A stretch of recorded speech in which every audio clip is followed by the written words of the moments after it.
যে পথে ঘুরে আমরা আমাদের মানুষকে সুন্দর একটা বাংলাদেশ উপহার দিতে পারবো।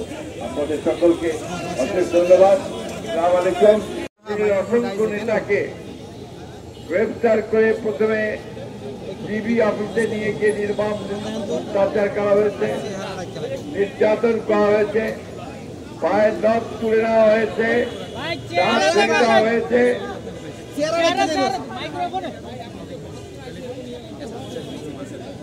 বলা হয়েছে কেউই একবারের জন্য আত্মসমর্পণ করেনি।